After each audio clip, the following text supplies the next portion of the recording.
السلام علیکم ورحمۃ اللہ وبرکاتہ۔ دوستو آج کا جو سوال ہے وہ ایک عقیدے کے متعلق ہے۔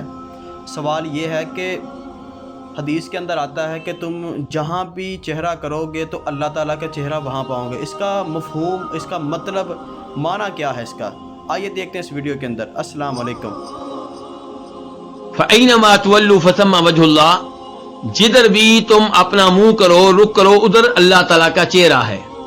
اس کے سبب نزول میں، شان نزول میں دو روایات ہمیں ملتی ہیں۔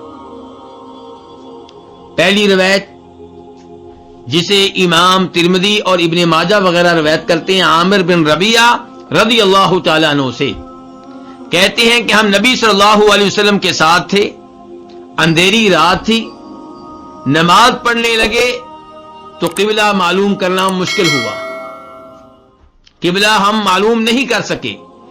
جس کا جدھر چہرہ تھا، جدھر رخ تھا، اس نے ادھر نماز پڑھی اور نشانی لگا لی۔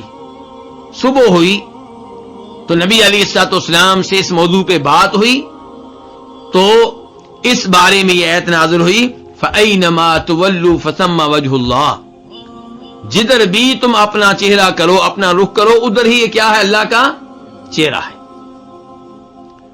اور دوسرا شان نزول یہ ہے کہ امام مسلم رحمہ اللہ روایت کرتے ہیں جناب عبداللہ بن عمر رضی اللہ تعالیٰ عنہما سے کہ نبی علیہ الصلوۃ والسلام جب مکہ سے مدینہ تشریف لاتے، سواری پہ ہوتے تو راستے میں نماز پڑھتے رہتے، جدھر بھی سواری کا رخ ہوتا ادھر آپ نماز پڑھنے لگتے،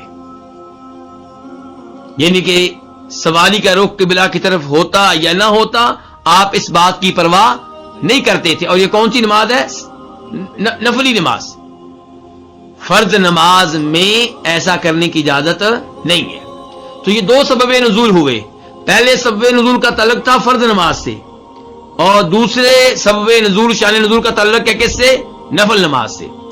تو پہلے شان نزول سے اس بات کا علم ہوا کہ فرض نماز میں آپ کوشش کریں کہ آپ کا چہرہ قبلے کی طرف ہو، لیکن اگر کسی وجہ سے قبلے کی طرف منہ کرنا ممکن نہ رہے تو پریشان ہونے کی ضرورت نہیں ہے۔ فَأَيْنَمَا تُوَلُّوا فَثَمَّ وَجْهُ اللَّهِ، تم جدھر بھی منہ کر لو ادھر ہی اللہ کا چہرہ ہے۔ اندھیری رات ہے یا کوئی اور ایسا سبب ہے جس کی وجہ سے قبلے کا صحیح رخ معلوم کرنا ممکن نہیں ہے تو آپ نماز قضا نہ کریں۔ آپ کا دل جدھر مانتا ہے کہ ادھر قبلہ ہے، ادھر منہ کر کے نماز پڑھ لیں۔ لیکن اگر قبلہ معلوم کرنا ممکن ہے، لوگوں سے معلومات لینی اس بارے ممکن ہے تو آپ معلومات لیں، اور اگر حتمی نتیجے تک پہنچنا مشکل ہو جائے، نماز قضا ہو رہی ہے، تو جدھر آپ کا دل مانتا ہے ادھر آپ منہ کر کے نماز پڑھ لیں۔ آپ کا دل مانتا ہے کہ قبلہ ادھر ہوگا، آپ ادھر منہ کر لیں۔ اور جہاں تک تعلق ہے اس روایت کا کہ آپ مکہ سے مدینہ آتے ہوئے سواری پہ نماز پڑھتے رہتے، اس بات کی پرواہ نہیں کرتے تھے کہ آپ کا رخ قبلہ کی طرف ہے یا نہیں، اس روایت سے پتا چلا کہ سواری پہ بیٹھے ہوئے نفل انسان، سواری پہ بیٹھے ہوئے انسان نفلی نماز پڑھنا چاہتا ہے، پڑھے، اگرچہ اس کا چہرہ قبلے کی طرف نہ ہو۔ آج بھی گاڑی میں، بس میں، ٹرین میں، جہاز میں، موٹر سائیکل پہ بیٹھے ہوئے، ایک موٹر سائیکل چلا رہا ہے، دوسرا پیچھے بیٹھا ہے، نفل نماز پڑھنا چاہتا ہے، پڑھے، چاہے قبلے کی طرف منہ نہ ہو، اس میں کوئی مسئلہ نہیں ہے، کوئی قباحت نہیں ہے۔ تو یہ دو شان نزول ہیں۔ تو کیا یہ واقعی دو ایسے امور ہیں جن کی وجہ سے یہ آیت نازل ہوئی ہے؟ جہاں تک تعلق ہے اس روایت کا جس میں عبداللہ بن عمر فرماتے ہیں کہ آپ مکہ سے مدینہ آ رہے ہوتے تھے، سواری پہ ہوتے، نماز پڑھتے رہتے، تو اس کے بارے میں کہتے ہیں کہ اس بارے میں یہ آیت نازل ہوئی۔ تو وہاں پہ احتمال ہے کہ عبداللہ بن عمر یہ بتانا چاہتے ہوں کہ سفر کے دوران سواری پہ بیٹھ کر نفل نماز پڑھنا، چاہے آپ کا چہرہ قبلے کی جانب نہ ہو، یہ درست ہے اس آیت کے مطابق، یعنی کہ آیت اس بارے میں نازل نہیں ہوئی، لیکن اس آیت کے معنی و مفہوم میں یہ چیز بھی داخل ہے، اگرچہ شان نزول نہیں ہے۔ تو عبداللہ بن عمر کی روایت شان نزول ہونے کا احتمال بھی رکھتی ہے اور شان نزول نہ ہونے کا احتمال بھی رکھتی ہے۔ شان نزول ہونے کا مطلب کیا ہے؟ کئی لوگ میرا یہ جملہ شاید سمجھ نہ پائیں، ان کی یعنی کہ ان کے لیے دوبارہ وضاحت کر رہا ہوں۔ یعنی کہ ایک احتمال یہ ہے کہ یہ واقعہ ہوا کہ نبی علیہ السلام نے اس انداز سے نماز پڑھی، بعد میں یہ آیت نازل ہوئی، اس واقعے کی وجہ سے یہ آیت نازل ہوئی۔ اور دوسرا یہ ہے کہ آیت پہلے سے موجود تھی، پہلے سے نازل ہوئی تھی۔ عبداللہ بن عمر کہنا چاہتے ہیں کہ آپ کا یہ عمل اس آیت کے عین مطابق تھا۔ اس آیت کا معنی وسیع ہے اور اس آیت کے مفہوم میں یہ معاملہ بھی داخل ہے جو اللہ کے رسول نے کیا۔ مجھے امید ہے کہ صورتحال واضح ہو چکی ہوگی۔ اور جو پہلی روایت ہے جسے امام ترمذی ابن ماجہ عامر بن ربیعہ سے روایت کرتے ہیں کہ رات اندھیری تھی، قبلہ کا رخ معلوم نہیں ہو رہا تھا، ہم میں سے جس کا منہ جدھر تھا اس نے ادھر نماز پڑھی، اور صبح اس موضوع پہ نبی علیہ السلام سے بات ہوئی تو اس بارے میں یہ آیت نازل ہوئی۔ تو یہ روایت اس معاملے میں واضح ہے، اگرچہ اس روایت کے صحیح اور ضعیف ہونے میں احتمال ہے، البتہ شیخ البانی رحمہ اللہ نے اس کو حسن درجے کی قرار دیا ہے۔ اس آیت کے مسائل میں سے ایک مسئلہ یہ ہے کہ اس آیت کا پچھلی آیت سے کیا تعلق ہے، اس آیت کی پچھلی آیت سے مناسبت کیا ہے۔ پچھلی آیت میں اللہ نے وعدے کیا کہ کئی لوگ دوسرے لوگوں کو مسجد میں آنے سے روکتے ہیں اور مسجدوں کو ویران کرنے کی کوشش کرتے ہیں، اللہ نے ان کو کیا قرار دیا؟ ظالم قرار دیا۔ اس آیت میں یہ پیغام دیا گیا ان لوگوں کو جن پہ یہ ظلم ہو رہا تھا، جن کو مسجدوں میں آنے سے روکا جا رہا تھا، ان سے کہا گیا پریشان ہونے کی ضرورت نہیں ہے، مجبوری میں آپ اگر کسی مسجد میں داخل نہیں ہو پاتے تو ساری زمین اللہ تعالیٰ کی ہے، آپ کہیں بھی نماز پڑھ سکتے ہیں، کہیں بھی آپ نماز پڑھیں گے، اللہ رب العزت آپ کی نماز دیکھ رہے ہیں اور اسے قبول کریں گے۔ اس کے بعد اس آیت کے مسائل میں سے ایک مسئلہ یہ ہے کہ یہاں پہ کہا گیا ہے کہ جدھر بھی تم منہ کرو ادھر ہی کیا ہے؟ اللہ کا چہرہ ہے، وجہ اللہ، وجہ کہتے ہیں چہرے کو، وجہ اللہ اللہ کا چہرہ۔ تو یہاں پہ وجہ سے مراد کیا اللہ کا حقیقی چہرہ ہے یا اس کا معنی کچھ اور ہے؟ یہ آیت ان آیات میں سے ایک ہے جس میں اللہ رب العزت کی کسی صفت کا تذکرہ ہوا ہے، لیکن کیا واقعی یہ صفت ہے یا صفت نہیں ہے اس بارے میں اختلاف موجود ہے، اور یہ اختلاف ان کے مابین بھی موجود ہے جو اللہ کی صفات کو مانتے ہیں، اللہ کے ناموں کو مانتے ہیں اور ان میں تعویل نہیں کرتے۔ مثال کے طور پہ امام مجاہد کون ہے؟ تابعی ہیں، جناب عبداللہ بن عباس کے بہت بڑے شاگرد ہیں۔ امام مجاہد، امام شافعی اور بعد میں آنے والوں میں سے امام ابن تیمیہ، ان کی رائے یہ ہے کہ یہ آیت ان آیات میں سے نہیں ہے جن آیات میں اللہ کی صفات کا تذکرہ ہوتا ہے۔ یہاں وجہ اللہ سے مراد اللہ کا چہرہ نہیں ہے، یہاں وجہ اللہ سے مراد اللہ کی جہت ہے، اللہ کی پیدا کردہ جہت، اللہ کی مخلوق جہت۔ یعنی کہ اللہ تعالیٰ کہہ رہے ہیں تم جدھر بھی منہ کرو گے ادھر ہی اللہ کی جہت ہے، اللہ کی جانب ہے۔ تم ادھر منہ کرو یہ اللہ کی پیدا کردہ جانب ہے، تم ادھر منہ کرو یہ اللہ کی پیدا کردہ جانب ہے، تم ادھر منہ کرو یہ اللہ کی پیدا کردہ جانب ہے۔ تمہیں قبلہ معلوم نہیں ہو پا رہا، جدھر بھی تم نے منہ کر لیا وہ اللہ ہی کی جہت ہے، سمجھو اللہ نے ادھر ہی منہ کرنے کا حکم دیا تھا نماز کے دوران، پریشان ہونے کی ضرورت نہیں ہے۔ تو اس قول کے مطابق وجہ اللہ کا معنی کیا ہوا؟ جہت، اللہ تعالیٰ کی پیدا کردہ جہت، اللہ کی پیدا کردہ جانب۔ جی بالکل صحیح لفظ بولا آپ نے۔ تو یہ ہے فَأَيْنَمَا تُوَلُّوا فَثَمَّ وَجْهُ اللَّهِ۔ تو اس قول کے قائلین میں سے کون کون ہے؟ امام مجاہد، امام شافعی اور امام ابن تیمیہ، اور دیگر بھی کئی ائمہ کرام ہیں۔ ان کی رائے یہ ہے کہ یہ لفظ جہت کے معنی میں استعمال ہوتا ہے۔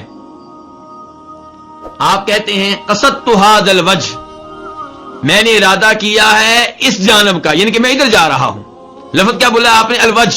قصدت ھذا الوجھ، میں نے قصد کیا، میں نے ارادہ کیا اس جانب کا. تو الوجھ کا معنی یہاں پہ کیا ہے؟ جانب. یہاں پہ اس کے مراد چہرہ نہیں ہے. اور ان علماء کرام کا کہنا ہے کہ ہم کوئی تعویل نہیں کر رہے، کیونکہ وجہ کے معنوں میں سے ایک معنی کیا ہے؟ جہت ہے. اور دوسرا موقف یہ ہے کہ یہاں وجہ اللہ سے مراد چہرہ ہے، اور یہ آیت اللہ کی بیان کردہ ان آیات میں سے ایک ہے جن میں اللہ کی صفات کا تذکرہ ہوا ہے. تو یہاں پہ اللہ کی صفت بتائی گئی ہے، اللہ کا چہرہ. جیسے کئی آیات میں بتایا جاتا ہے اللہ کا ہاتھ، کئی آیات میں اللہ تعالیٰ کے ہاتھ کا تذکرہ ہوتا ہے، ایسے ہی اس آیت میں اللہ کے چہرے کا تذکرہ ہوا ہے. تو پھر یہ آیت کون سی آیات میں سے ہوئی؟ صفات والی آیات میں سے ہوئی. کون سی آیات میں سے ہوئی؟ صفات والی آیات میں سے ہوئی. ان آیات میں سے ایک ہوئی جن میں اللہ کی صفات کا تذکرہ ہوتا ہے. یہ موقف کن کا ہے؟ یہ موقف ہے امام احمد بن حنبل کا. یہ موقف ہے متاخرین میں سے امام ابن تیمیہ کے شاگرد امام ابن القیم کا. یہ موقف ہے امام ابن خزیمہ کا، جن کی کتاب التوحید ہے، جس میں انہوں نے اللہ کے اسماء و صفات کے موضوع پہ گفتگو کی ہے. تو یہ کہتے ہیں کہ وجہ اللہ جب آپ یہ لفظ استعمال کریں گے تو پہلا معنی جو آپ کے ذہن میں آئے گا وہ چہرہ آئے گا. اس لیے اس لفظ کو اس کے حقیقی معنی پہ معمول کریں. وجہ اللہ سے مراد کیا لیں؟ اللہ کا چہرہ. یہی اس کا ظاہری معنی ہے، یہی اس لفظ کا حقیقی معنی ہے. وہ کہتے ہیں ہم مانتے ہیں کہ وجہ کا لفظ جہت کے معنی میں بھی استعمال ہوتا ہے، جانب کے معنی میں بھی استعمال ہوتا ہے، لیکن جب وجہ کی نسبت اللہ رب العزت کی طرف ہو تو پھر اس کا معنی چہرہ ہی ہوتا ہے. اس معنی میں کبھی یہ لفظ استعمال نہیں ہوا کہ وجہ اللہ، اللہ کی جہت، اللہ کی جانب. امام ابن القیم نے اس موضوع پہ بڑی تفصیل سے گفتگو کی ہے. وہ کہتے ہیں کہ آپ دیکھیں کہ جن نصوص میں وجہ کا لفظ آیا اور اسے اللہ کی طرف منسوب کیا گیا، اللہ کی طرف اس کی اضافت کی گئی، وہاں پہ ہم سب نے اس کا معنی کیا کیا؟ اللہ کا چہرہ. ہم سب سے مراد وہ لوگ ہیں جو اللہ کی صفات کو مانتے ہیں بغیر کسی تعویل اور تعطیل اور تعریف کے. تو یہاں پہ بھی یہی معنی کرنا چاہیے. اور پھر اس کی تائید میں حدیث بھی پیش کرتے ہیں. جو لوگ کہتے ہیں وجہ اللہ سے مراد اللہ کا چہرہ ہے اور اسی معنی پہ اس کو محمول کرنا چاہیے، تعویل سے بچیں، وہ اپنے اس قول کی تائید میں ایک حدیث بھی پیش کرتے ہیں. اس حدیث کو امام ترمذی وغیرہ روایت کرتے ہیں. اس میں ہمارے نبی صلی اللہ علیہ وسلم فرماتے ہیں کہ جناب یحییٰ بن زکریہ علیہ السلام وہ کہتے ہیں کہ نماز پڑھا کرو اور نماز میں توجہ اللہ کی طرف رکھو، دائیں بائیں توجہ نہ کرو. فَإِنَّ اللَّهَ يَنصِبُ وَجْهَهُ لِوَجْهِ الْمُصَلِّي. اپنی توجہ نماز میں دائیں بائیں نہ ہونے دو. آپ کی توجہ آپ کے سامنے رہے، آپ کی توجہ نماز میں رہے. جب تک آپ کی توجہ نماز میں رہتی ہے، آپ دائیں بائیں جھانکنے سے گریز کرتے ہیں، تب تک اللہ تعالیٰ اپنا چہرہ نمازی کے چہرے کے سامنے رکھتے ہیں. اور جب نمازی دائیں بائیں دیکھتا ہے، التفات کرتا ہے، تب اللہ تعالیٰ اپنا چہرہ ہٹا لیتے ہیں. تو اس حدیث سے کیا پتا چلا کہ جب نماز پڑھنے والا نماز پڑھتا ہے، سامنے کیا ہوتا ہے؟ اللہ کا چہرہ. تو یہاں بھی یہی ہے فَأَيْنَمَا تُوَلُّوا فَثَمَّ وَجْهُ اللَّهِ. تم جدھر بھی اپنا منہ کرو، جدھر بھی اپنا رخ کرو، وہیں کیا ہے؟ اللہ کا چہرہ ہے. اور کچھ علماء کرام کا موقف یہ ہے کہ آپ دونوں قول کو ایک ساتھ لے کر چلیں کہ تم جدھر بھی منہ کرو ادھر اللہ کا چہرہ ہے، اور وہی اللہ کی وہ جہت ہے جس جہت کی طرف اللہ نے دوران نماز منہ کرنے کا حکم دیا ہے. ان کے بنیادی طور پہ قبلہ کیا ہے؟ مکہ. بنیادی طور پہ قبلہ کیا ہے؟ بیت اللہ، مسجد حرام، کعبۃ اللہ. لیکن اگر کسی وقت قبلہ معلوم کرنا ممکن نہ رہے قبلہ کی طرف منہ کرنا ممکن نہ رہے، کوئی عذر ہو، کوئی مجبوری ہو، تو پریشان ہونے کی ضرورت نہیں. تم جدھر بھی منہ کرو ادھر ہی اللہ کا چہرہ ہے، تم جدھر بھی منہ کرو ادھر ہی وہی جہت ہے جس جہت کی جانب اللہ نے دوران نماز منہ کرنے کا حکم دیا ہے. تو دونوں قول اس میں داخل ہوئے یا نہیں ہوئے؟ داخل ہو گئے. یہاں پہ میں تذکرہ کرنا چاہوں گا ان لوگوں کا بھی جو اللہ کی صفات کی تعویل کرتے ہیں، جن کی کوشش رہتی ہے کہ اللہ کی صفات کو ان کے حقیقی معنی پہ باقی نہ رہنے دیا جائے. انہوں نے یہاں پہ کیا کیا؟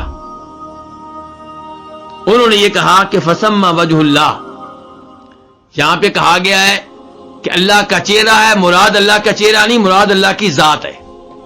ان کے جدھر بھی منہ کرو وہاں پہ کیا ہے؟ اللہ کی ذات ہے. اگر یہ کہتے کہ تم جدھر بھی منہ کرو ادھر اللہ کا چہرہ بھی ہے، اللہ کی ذات بھی ہے، تب ان کا قول ٹھیک تھا. لیکن یہ اللہ کے چہرے کی نفی کرتے ہوئے اللہ کی ذات کا اس بات کرنا چاہتے ہیں، یہ غلط ہے. اور ان میں سے کچھ تعویل کرنے والوں میں سے کچھ کہتے ہیں کہ وجہ لفظ یہاں پہ زائد ہے، فالتو ہے، لغو ہے، اس کی یہاں پہ ضرورت نہیں ہے. اصل میں یوں ہے کہ تم جدھر بھی منہ کرو فسمى اللہ، تم جدھر بھی منہ کرو ادھر کیا ہے؟ کون ہے؟ اللہ ہے. اور ہم کہتے ہیں کہ قرآن کریم میں کوئی بھی حرف زائد نہیں ہے. اللہ نے یہ کلام ہم پہ اتارا، اس کلام کا ایک ایک لفظ، ایک ایک حرف کسی معنی کے لیے آیا ہے، کسی مقصد کے لیے آیا ہے، کسی حکمت کی وجہ سے آیا ہے. کوئی ایسا لفظ نہیں ہے جو زائد ہو، فضول ہو، لغو. تو بہرحال خلاصہ کلام کیا ہے کہ اس آیت میں اللہ کی صفت الوجہ، چہرے کا تذکرہ ہوا ہے اور ہم اس پہ ایمان لاتے ہیں. اگرچہ دوسرا قول بھی مناسب ہے، ایسا نہیں ہے کہ ہم اسے مکمل طور پہ رد کر دیں. تو دونوں کے اوپر ایک ہی وقت میں عمل ہو سکتا ہے، دونوں کو ایک ہی وقت میں مراد لیا جا سکتا ہے. فَأَيْنَمَا تُوَلُّوا فَثَمَّ وَجْهُ اللَّهِ، تم جدھر بھی منہ کرو فسمى، وہیں پہ کیا ہے؟ وجہ اللہ، اللہ کا چہرہ ہے.